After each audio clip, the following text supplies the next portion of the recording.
Aquelas Duas, com Isabela Sais e Cora Ronay. Alô, alô, queridos ouvintes, muito bom dia, boa tarde, boa noite. Tá começando mais uma edição do Aquelas Duas podcast comigo, Isabela Sais, e essa semana nossa querida Cora Ronay não está aqui com a gente. Ela viajou, mas volta na semana que vem. Conforme nós anunciamos no último programa, hoje vamos falar sobre o futuro do trabalho, ou, se você preferir, o trabalho do futuro. Nosso assunto é automação, máquinas substituindo humanos a passos largos em nossa sociedade. Não é novidade que a tecnologia está mudando o mundo. Nos próximos anos, a inteligência artificial vai tirar centenas de milhares de pessoas do mercado de trabalho, afetando diretamente a economia de muitos países. Um estudo da Universidade de Oxford aponta que em 20 anos, 47% dos empregos que conhecemos hoje terão desaparecido. 65% das crianças que estão atualmente no ensino médio vão ter um trabalho que ainda não existe. Você já parou para pensar que nossos filhos e netos terão profissões que nem conhecemos? Você já realizou que talvez nós precisemos nos reinventar em breve para não fazer parte dessas muitas pessoas que ficaram ociosas em decorrência da automação? Tá batendo aquele desespero, né? Calma, nem tudo está perdido. Para conversar comigo, eu convidei o Maurício Benvenuti. Ele é escritor, empreendedor, palestrante, colunista do estado de São Paulo, mora há 5 anos no Vale do Silício e é considerado uma referência quando o assunto é inovação. A gente não conseguiu conciliar nossos horários para gravar remotamente, então eu enviei as perguntas e ele me respondeu via WhatsApp. E aí eu faço um parênteses aqui rapidamente, peço um desconto para vocês pelo seguinte, o Maurício respondeu essas perguntas todas na rua, ele não conseguiu estar em casa para responder as perguntas, então ele está em trânsito, ele está indo de um lugar para o outro, então muitas vezes a gente tem um som ambiente que dá para a gente ouvir perfeitamente o que ele está dizendo e outras vezes a gente também ouve o que ele está dizendo, mas com um som ambiente bem forte atrás. Então deem um descontinho nesses problemas de áudio que a gente vai ter aí no decorrer do programa. Problemas à parte, eu tenho certeza de que vocês vão adorar.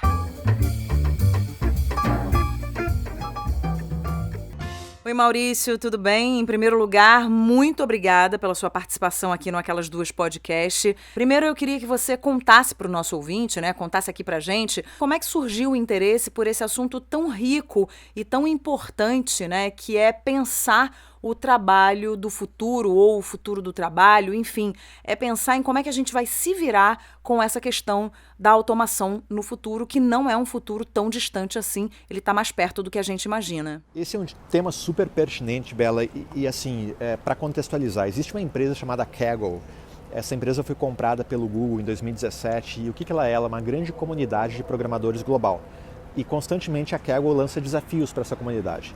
Em 2012 ela lançou um desafio que foi o seguinte: a comunidade desenvolva sistemas, algoritmos, tecnologias capazes de ler redações do ensino fundamental e dar uma nota. E o algoritmo vencedor dessa competição foi capaz de dar a mesma nota dada para os professores humanos. Em 2015 o desafio foi um pouco diferente. Comunidade, seja capaz de criar uma tecnologia, um sistema, um algoritmo capaz de analisar centenas e milhares de olhos e identificar uma doença chamada retinopatia diabética. E mais uma vez, o sistema vencedor foi capaz de dar o mesmo diagnóstico dado pelos principais oftalmologistas consultados.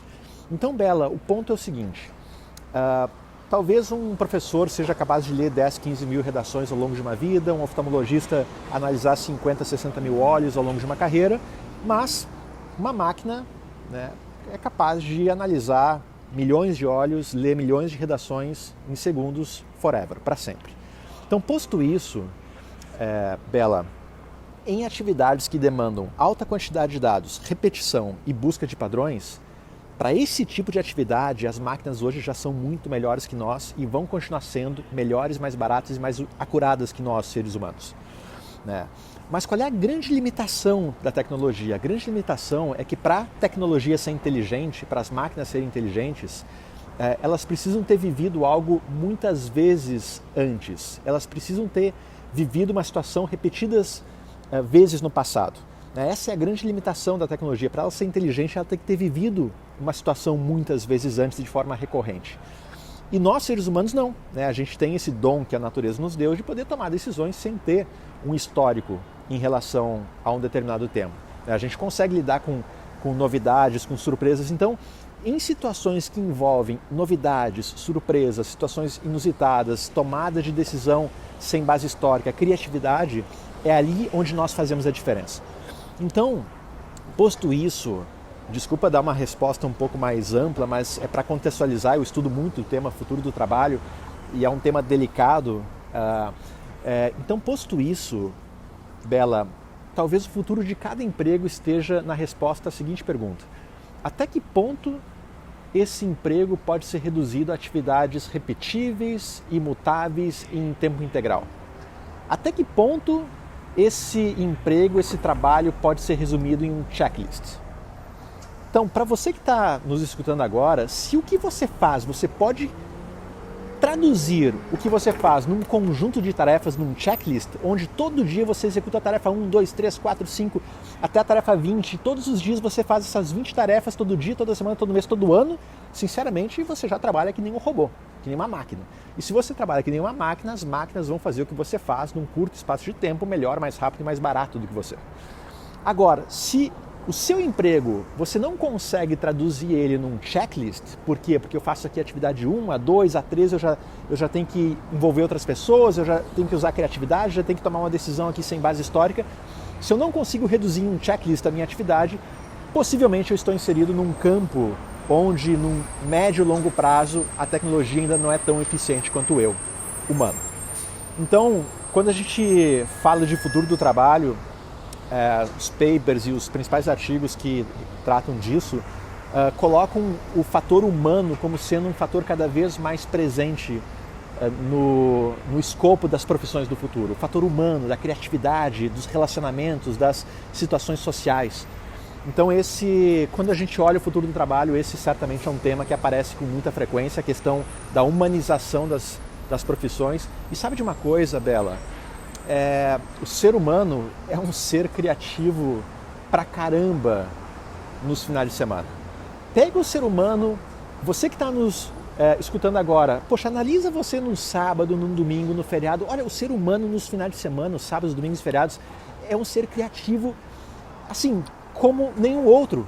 Nos finais de semana a gente é carpinteiro, a gente pinta a casa, a gente rola com o cachorro no quintal, a gente faz castelinho de areia, a gente canta, a gente dança, a gente usa a nossa criatividade no final de semana de uma forma incrível. Só que quando chega na segunda-feira, Bela, a gente volta a ser o analista júnior, o gerente pleno, o diretor sênior de alguma coisa. O mundo corporativo, o trabalho como a gente conhece, de uma certa forma, ele encaixota a nossa criatividade dentro de uma caixinha de fósforo. Pega essa criatividade enorme do ser humano, que é imensa, e encaixota numa caixinha muito pequena. Então, eu acredito cada vez mais que as profissões do futuro, elas reservam um aspecto humano muito forte e, sinceramente, o profissional que não souber lidar com isso, com as situações emocionais, com as situações que envolvem se relacionar com outras pessoas, usar a criatividade, vai ter muita dificuldade nos próximos anos. Agora, você conseguiria citar experiências ou cases com os quais você teve contato aí no Vale do Silício que mostram que essa revolução já está acontecendo, na verdade? Bela, eu me formei em tecnologia da informação, mas eu construí boa parte da minha vida profissional no mercado financeiro. Eu fiquei durante muitos anos como sócio da XP, em investimentos no Brasil, e depois de trabalhar a construção da XP, eu resolvi tirar um tempo para mim e eu me mudei aqui para o Vale do Silício, justamente para me reinventar. E quando eu cheguei aqui no Vale, o Vale é essa região que nas últimas 6 décadas vem construindo boa parte das inovações que o mundo consome. Uber, Airbnb, Netflix, GoPro, computador pessoal nasceu aqui, a Google é daqui, ou seja, essa região ela fomenta inovação há muito tempo. E quando eu desembarquei aqui em 2015, Bela, eu tomei um choque, um tapa na cara, porque eu comecei a questionar verdades, paradigmas que para mim eram intocáveis. Eu comecei a questionar porque, ao conhecer os profissionais daqui e observar que os conceitos que eles usam para a construção de negócios são muito diferentes dos conceitos que eu aprendi na academia, eu realmente, Maurício, ou você desaprende alguns conceitos que te trouxeram até aqui, que foram muito importantes para a tua trajetória profissional até então, e abre espaço na tua vida para aprender conceitos novos, porque o que vai te levar daqui para frente é muito diferente do que trouxe você até aqui. Então, Bela, morando aqui no Vale do Silício, eu comecei a a me reinventar enquanto profissional e eu comecei a ver o quanto isso, já que estava me impactando, o quanto isso poderia impactar outras pessoas no Brasil, quanto isso poderia impactar também profissionais brasileiros, pessoas que estão buscando uma ascensão na sua carreira no Brasil. Então, assim como tudo que eu aprendi aqui estava me impactando, comecei a buscar formas de como eu construir uma ponte entre o conteúdo aqui do Vale do Silício com o Brasil, com profissionais brasileiros, com empresas brasileiras. E aí, Bela, eu sou filho de professores, meu pai é professor, minha mãe é professora, eu tenho a educação na minha essência. Daí surgiram os livros, eu tenho 2 livros, tenho Incansáveis e Audazes que eu lancei, aí surgiu a Startse na minha vida, que é uma plataforma de educação, uma empresa de educação que leva essa educação chamada de Last Mile Training, esse treinamento da última milha, esse treinamento que profissionais precisam para fazer uma ascensão de carreira, uma recolocação profissional, para empresas poderem dar o passo à frente. Aí surgiram as minhas colunas, os meus artigos, então todo esse escopo educacional que hoje faz parte da minha vida nasceu dessa minha vontade de compartilhar conhecimento que eu aprendi aqui do Vale do Silício com o Brasil. Maurício, a inteligência artificial está substituindo o trabalho humano cada vez mais, né? E isso vai se intensificar nos próximos anos. Como é que a gente, de uma maneira geral, pode se preparar para isso? Ou melhor, existe uma forma da gente se preparar para o que vem por aí? Bela, sinceramente, um dos principais itens que as pessoas precisam se preocupar na preparação para o futuro, você tem que se tornar um autodidata implacável. A educação é o único antídoto capaz de combater os efeitos das atuais transformações. É o único. Então, você ser um autodidata, você se tornar um mestre, um doutor em aprender sozinho nos dias de hoje é quase que mandatório se você quer se manter um profissional relevante. Inteligência artificial, robótica, todas essas tecnologias elas estão desafiando o entendimento do trabalho tal qual a gente conhece. O escopo das profissões está mudando muito em função dessas novas tecnologias e a única forma de eu passar ileso por essas transformações que vão ser cada vez mais frequentes é eu encontrando uma forma de aprender por conta própria, sabe? Não dá mais para a gente esperar aquele curso para me tornar melhor, ou aquela pós-graduação para me tornar um profissional mais aperfeiçoado, ou aquela certificação para eu me tornar mais capacitado. Assim, não tem mais por que esperar, porque sinceramente, Bela, hoje com 5 minutos na internet, mais 5 minutos de pesquisa nos resultados de busca, com 10 minutos no total hoje você pode ser exposto aos conteúdos mais densos e profundos de um determinado tema, sabe? Com 10 minutos. Então, qual é o limite? Eu fiz uma pós-graduação aqui no Vale do Silício, em UC Berkeley, que é tida como uma das grandes universidades do mundo, onde o conteúdo dos meus professores estava disponível for free na internet. O professor, no final da aula, falava, olha, o conteúdo da aula de hoje está no meu site. Eu entrava no site, que é aberto para o mundo inteiro, e baixava o conteúdo da aula dele. O meu pai, que mora em Vacaria, no interior do Rio Grande do Sul, uma cidade de 50 mil habitantes, acessa o mesmo conteúdo que eu, Maurício, acessei estudando aqui em Berkeley. Então, qual é o limite? Então, a única maneira da gente se manter capacitado hoje na vanguarda daquilo que a gente faz, a gente primeiro tem que entender que o que me trouxe até aqui não vai me levar daqui para frente, e segundo, a única forma de eu me capacitar de acordo com as necessidades de mercado e no tempo que o mercado exige é eu me tornando um perito, um doutor, um mestre em aprender por conta própria.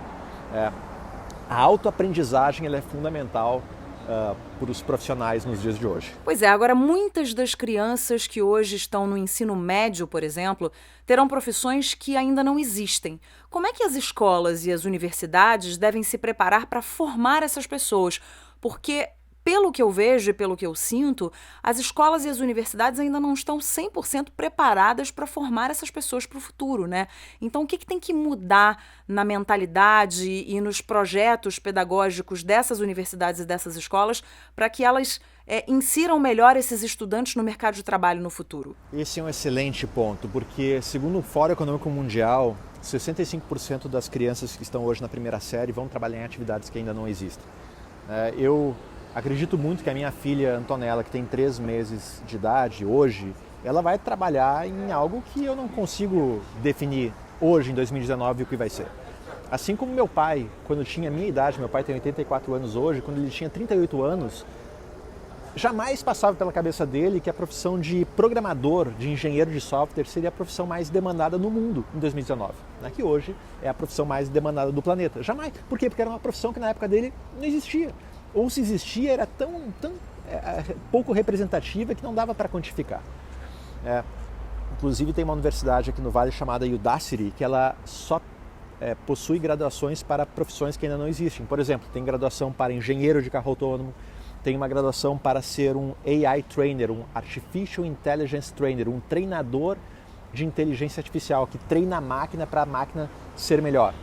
Não tem o personal trainer que faz você ficar mais forte, né? Tem o AI Trainer que faz a inteligência artificial ficar mais forte.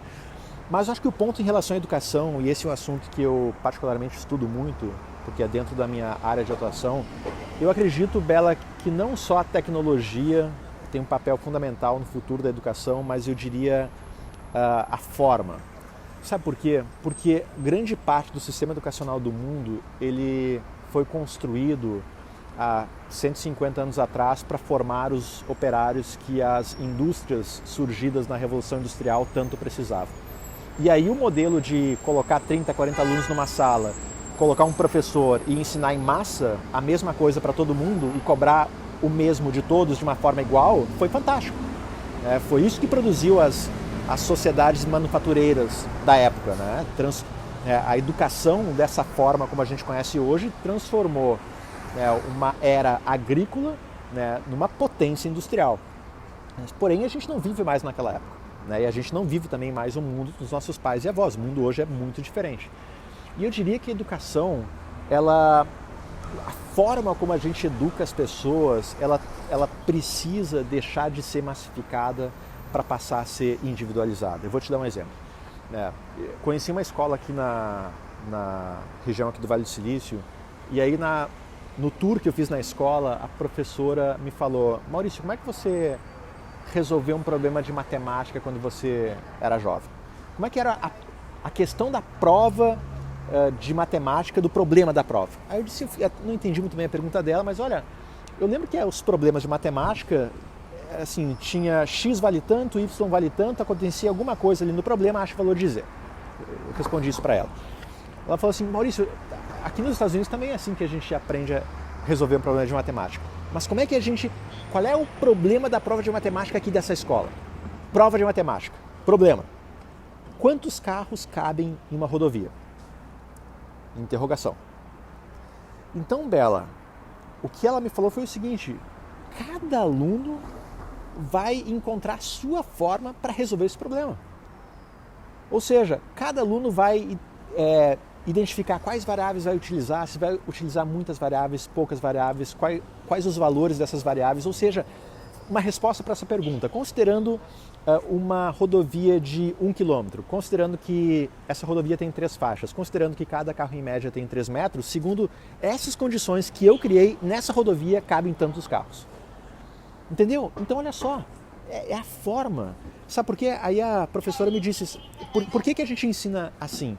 Porque na vida real a gente não acha X e Y bonitinho na nossa frente, setados. Não, a gente tem que tomar risco, a gente tem que conviver com incerteza, o mercado é cruel, não existe romance no mercado de trabalho.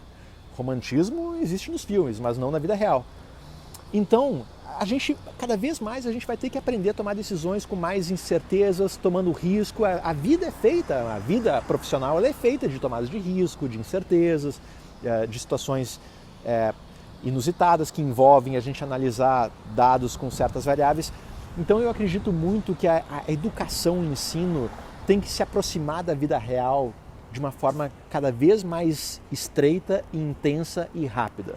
Quanto mais cedo a gente conseguir fazer o shift do processo educacional para essa realidade, mais capacitados para o mundo de hoje os alunos serão.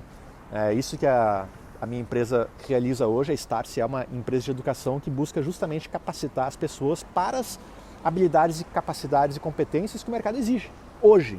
Não que exigia há 5, 10 anos atrás, que exige hoje, que são muito diferentes das exigências do passado. Agora, como é que as pessoas que ficam ociosas aos 50 anos, que é o caso de muita gente, né? Muita gente vai perder ou já perdeu o emprego por conta da automação já numa idade avançada, como é que essas pessoas se recolocam, né? Como é que essas pessoas se reinventam?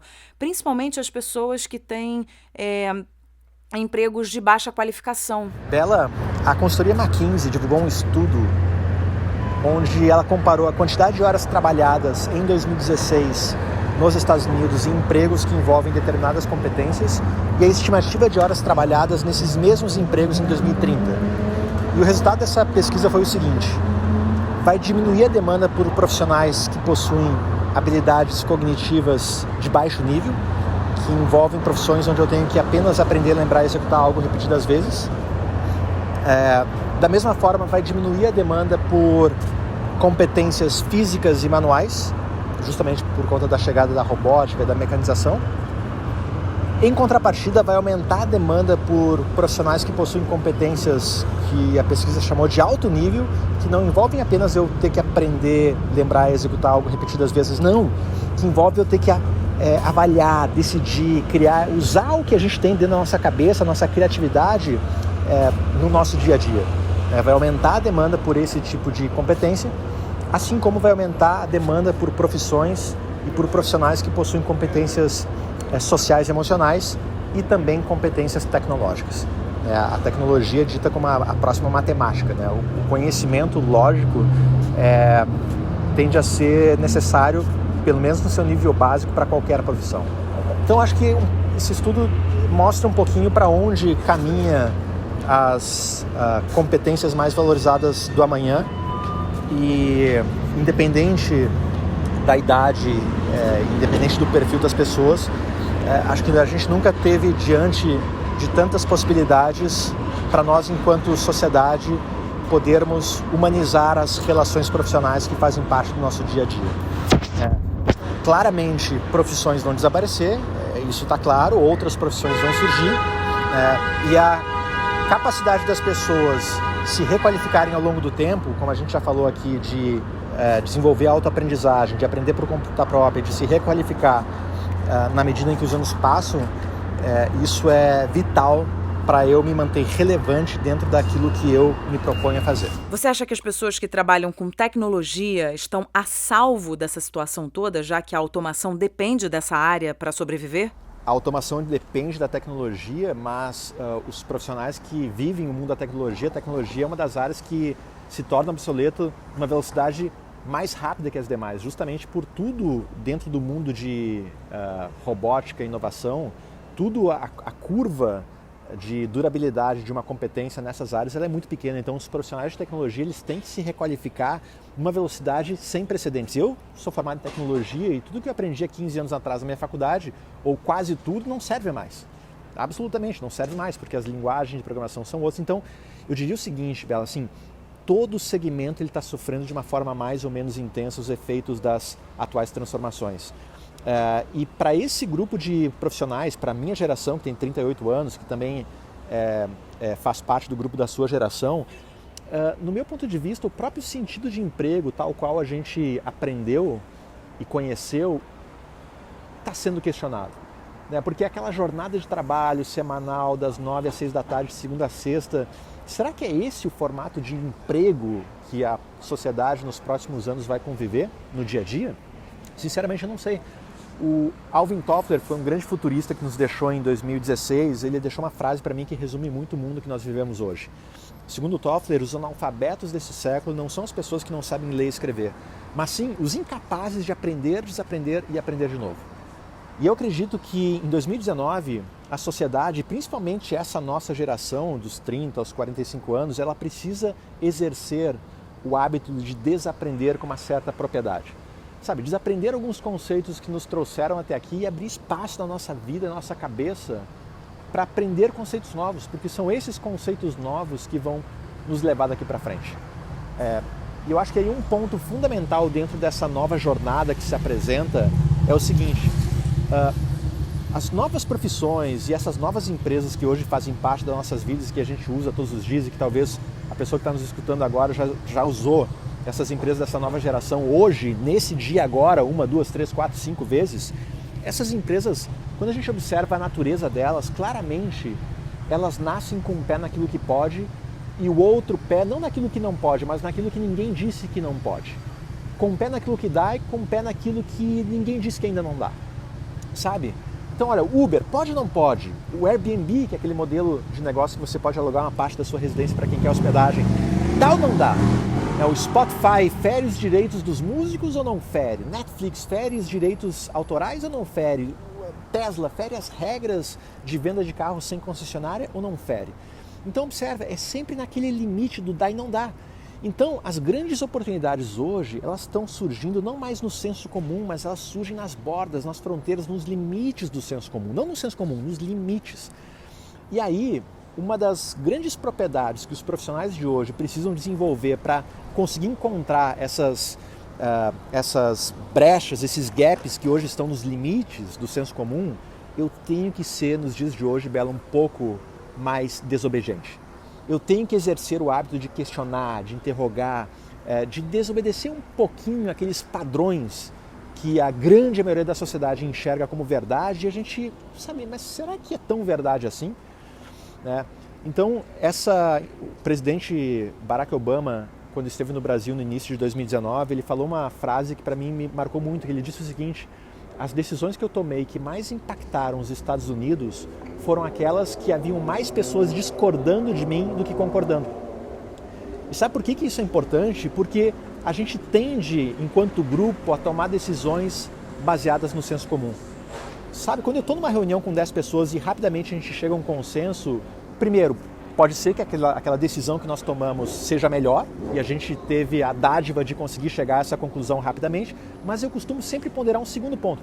Será que a gente não está tomando aqui uma decisão, já que a gente chegou num consenso rapidamente, baseado no senso comum? Será que a decisão que a gente tomou aqui, se a gente fosse na rua agora ali e perguntasse para 20 pessoas, elas não tomariam a mesma decisão?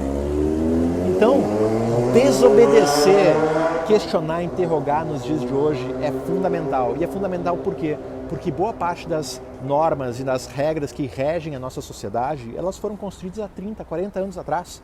Ou seja, boa parte das leis que regem a nossa sociedade, elas foram construídas para um mundo que não existe mais.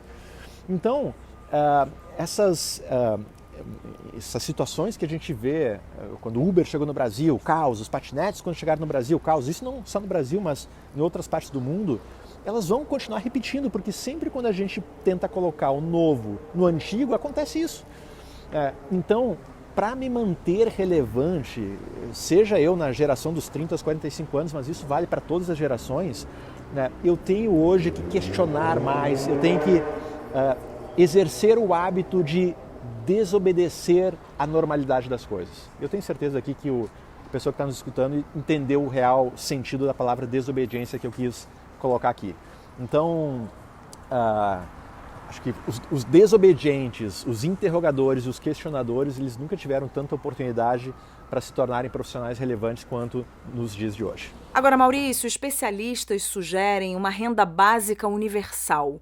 Eu queria que você falasse um pouquinho sobre essa renda básica, o que vem a ser isso, para as pessoas que nunca ouviram falar na renda básica universal.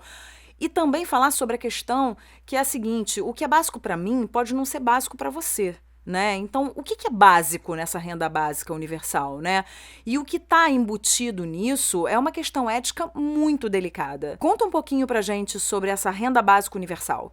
A renda mínima universal, ela nada mais é do que um pacote de benefícios que, na grande maioria deles, são compostos por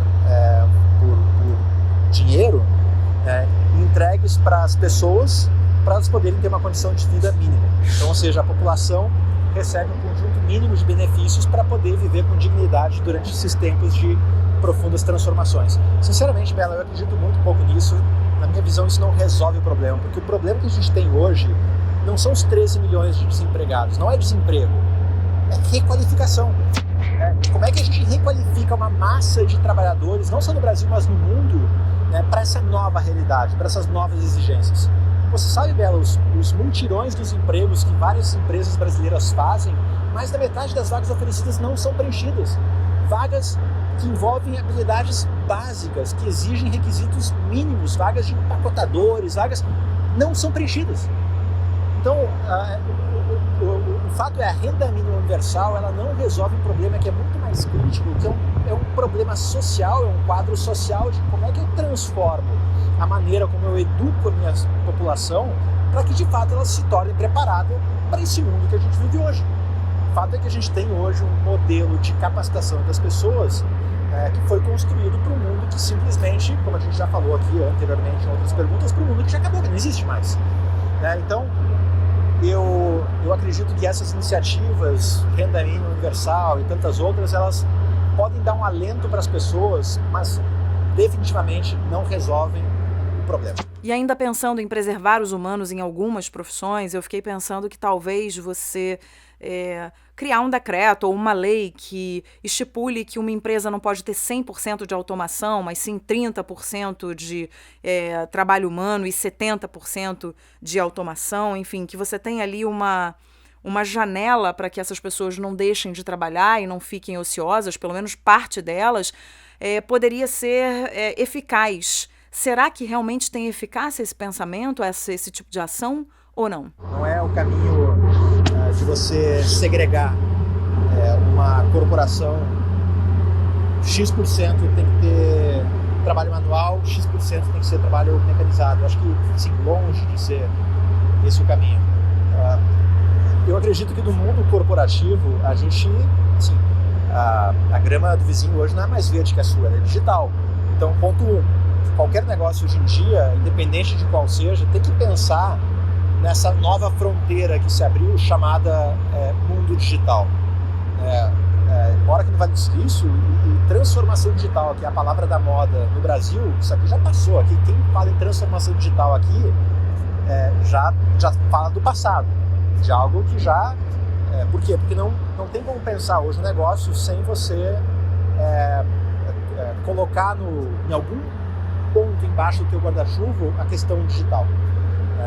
Então, eu acredito, de novo, a questão não é dividir, a questão não é segmentar, não é segregar. A questão é, a gente tem que preparar as pessoas para as exigências desse novo mundo.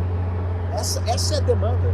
Por quê? Porque visto que as pessoas vão precisar se relacionar mais umas com as outras, exigências sociais e emocionais vão ser cada vez mais frequentes, eu tenho que ter habilidades cognitivas de alto nível para exercer o meu trabalho, eu tenho que ter a minha capacidade criativa aguçada. No meu ponto de vista, eu enquanto corporação, enquanto iniciativa privada e também pública, como é que eu dou espaço para isso acontecer? Eu acho que, longe de ser uma solução de segregação, a maneira como a gente vai resolver esse problema de hoje. Falando um pouquinho agora de habilidades, Maurício, você diria que as habilidades do futuro não serão técnicas, mas sim comportamentais? Ou seja, que desenvolver consciência, aprender a lidar com as emoções, passa a ser muito mais importante do que você saber como fazer tal coisa e como se desempenhar em tal profissão? Bingo, com certeza. Eu tomo por mim. Há 10 anos atrás eu trabalhava com Excel todos os dias e fazia contas e montava algoritmos, ou seja, eu passava boa parte do meu tempo fazendo atividades braçais, que hoje eu deleguei isso para uma máquina para fazer e eu dedico o meu tempo, a grande parte dele, justamente para trabalhar com pessoas, para me relacionar com elas, para usar minha criatividade, para construir soluções diferentes para os problemas que a gente tem hoje na nossa sociedade, para os desafios que se apresentam. Então, do meu ponto de vista, sem sombra de dúvidas, a gente tem um aspecto humano cada vez mais presente no dia a dia e no escopo das profissões, cada vez mais presente. Então, as habilidades comportamentais, como você mencionou e como a gente vem falando aqui desde o início dessa conversa, elas estão ganhando cada vez mais espaço dentro do mundo corporativo. Essas transformações todas, Maurício, que a gente está falando aqui no programa, elas têm impacto sobre um determinado público ou todos nós estamos sujeitos a ela? É claro que se desenha um desafio maior para quem tem menos especialização, mas as transformações hoje impactam grandes líderes, governos. A gente já recebeu aqui no Vale do Silício 2 governadores de estado que vieram justamente identificar assim, a tecnologia está resolvendo problemas que o governo deveria estar resolvendo. Então, muitas vezes o papel do governo está começando a ficar cada vez menos relevante, uma vez que a iniciativa privada está tendo cada vez mais acesso ao poder computacional e resolvendo os problemas que a União deveria resolver. Então, isso afeta governos, isso afeta médicos, profissionais especializados. A gente falou aqui sobre os oftalmologistas anteriormente. Isso afeta advogados, né? Cada vez mais mecanismos de inteligência artificial para tomarem decisões jurídicas surgem. Isso afeta grandes líderes, porque agora com machine learning, inteligência artificial, eu consigo tomar decisões usando muito mais dados, muito mais elementos e fazendo isso de uma forma muito mais rápida e acurada. Comenta-se que toda a pessoa, todo cargo que tenha analista no nome vai desaparecer nos próximos anos, porque é impensável imaginar que um analista do mercado financeiro, por exemplo, vai conseguir analisar mais informações e mais dados e tirar uma decisão mais acurada do que uma máquina que consegue fazer análise de milhões ou bilhões de informações em segundos. Então isso afeta a todos, afeta a quem é especializado, quem estudou, quem fez graduação, pós-graduação, doutorado, tem PhD. Isso afeta quem não tem. A gente vive hoje um mundo onde a escassez está dando lugar à abundância. Recursos que somente governos, grandes empresas e pessoas com muito dinheiro tinham acesso no passado hoje estão cada vez mais disponíveis a cidadãos e cidadãs comuns. A informação hoje ela é distribuída, o conhecimento não é mais um monopólio das universidades. Então a gente tem hoje um mundo, um modelo de vida onde possibilita cada vez mais as pessoas que têm, vamos assim dizer, uma condição mais desprivilegiada de fazer diferença no mercado, né? Então, antigamente a gente estudava 4, 5 anos por uma carreira inteira, né? E hoje em dia a carreira virou uma jornada de micro aprendizados. E fala-se muito aqui no Vale que antigamente a gente falava assim, eu sou um engenheiro, eu sou um professor, eu sou um editor, eu sou um publicitário, eu sou um jornalista. Só que no mundo de hoje não é mais eu sou algo, mas eu estou jornalista, eu estou engenheiro, eu estou publicitário, porque uma carreira hoje está cada vez mais sendo composta de uma variação de atividades muito grande, onde durante 3, 4 anos eu estou publicitário e depois eu posso estar marketing, eu posso estar professor, eu posso estar engenheiro. Então, aquele conceito de estudar e viver uma carreira a vida inteira, isso foi um luxo das gerações passadas. Acabou, não existe mais isso. Então, as carreiras nos dias de hoje, elas viraram uma grande sequência de etapas ao longo de uma vida em que eu posso estar desenvolvendo funções muito diferentes em determinados períodos de tempo. Maurício, nosso papo foi maravilhoso, está sendo maravilhoso, né? E eu queria te perguntar, para a gente finalizar, qual é o futuro do trabalho e qual é o trabalho do futuro? O futuro do trabalho ele se desenha desafiador.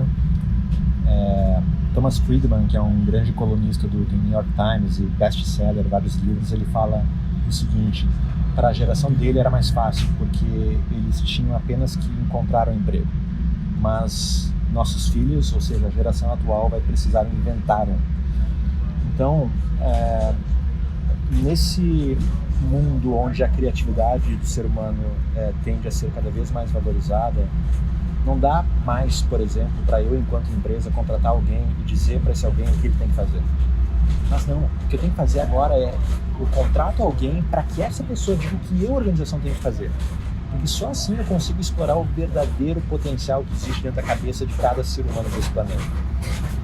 Eu não consigo, Bela, sinceramente, eu não consigo enxergar um talento dos dias de hoje sentado numa cadeirinha, intitulado como candidato, tendo que responder aos seus pontos positivos e negativos numa entrevista de emprego. Eu não consigo, porque os talentos nos dias de hoje, eles respeitam as hierarquias, mas discutem de igual para igual. Discutem valores, discutem princípios, discutem posições, discutem estratégias. Então, tanto a forma como o mundo corporativo hoje encontra os seus talentos, ou melhor, define o que é um talento, quanto à forma como esses talentos se capacitam, isso representa uma mudança extremamente significativa no mundo de hoje. Harvard Business Review anunciou alguns anos atrás que uma pessoa na África com o celular nas mãos, conectada à internet hoje, acessa mais informações que Bill Clinton acessava 20 anos atrás quando foi presidente dos Estados Unidos. Ou seja, o Google que está nas mãos desse africano é o mesmo Google que está nas minhas mãos, que está nas suas mãos, que está nas mãos do fundador do próprio Google.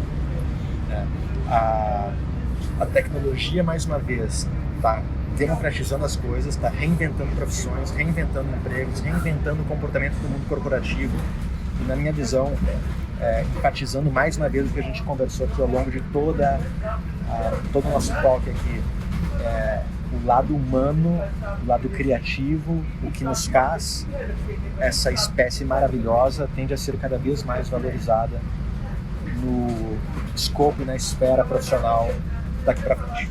Bom, Maurício, chegamos realmente ao fim da nossa entrevista. Adorei conversar com você. Muito obrigada pela sua participação aqui no Aquelas Duas Podcast. Agradeço em meu nome, em nome da Cora Ronay. E volte sempre, seja sempre muito bem-vindo. A gente está falando sobre um assunto inesgotável, dá muito pano para manga e eu tenho certeza que a gente tem muito que conversar ainda. Bela, foi um prazer participar aqui do Aquelas Duas Podcasts. Que você precisar, conta comigo. Um beijão para você e para Cora também e até a próxima.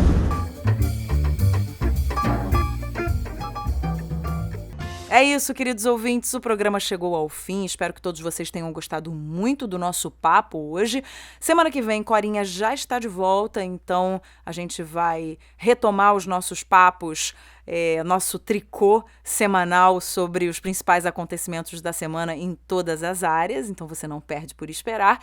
E eu finalizo com a minha dica e com a minha música. A minha dica é uma dica de exposição, eu estive em São Paulo essa semana e fiquei muito feliz e muito bem impressionada com a exposição Leonardo da Vinci, 500 anos de um gênio, que está em cartaz no Miss Experience, que é um espaço novo que abriu na Lapa, em São Paulo, de terça a domingo, das 10 horas da manhã até as 8h30 da noite. Vale super a pena, você consegue comprar, você compra por horário, você consegue comprar antecipado pela internet e vale super a pena. Eu achei assim uma exposição linda, muito completa, na verdade, uma experiência mesmo. Ela é muito mais do que uma exposição, ela é uma experiência que você vive ali. Tem uma parte interativa, tem parte de projeções, tem a parte de exposição mesmo. Então, é uma exposição super completa que vale muito, muito a pena. Então, Leonardo da Vinci, 500 anos de um gênio, fica até março, então você tem tempo para se organizar para ir. Se você não for de São Paulo, dá para ir para São Paulo, curtir um final de semana e botar nas suas programações para conhecer o Miss Experience e visitar essa exposição, certo? E música, como sempre a gente dá uma dica de música no final do programa. Você sabe que a gente tem uma playlist muito bacana no Spotify, ou Aquelas Duas Playlist, com mais de 300 músicas para você ouvir quando e onde quiser. Então, hoje me ocorreu dar a dica de Nouvelle Vague, Dance With Me. Eu adoro essa música, acho uma delícia de ouvir em qualquer momento do dia. Ela já está na nossa playlist e várias outras músicas também estão lá esperando por você, certo? Grande beijo, ótima semana e até a próxima. Aquelas Duas, com Isabela Sais e Cora Ronay.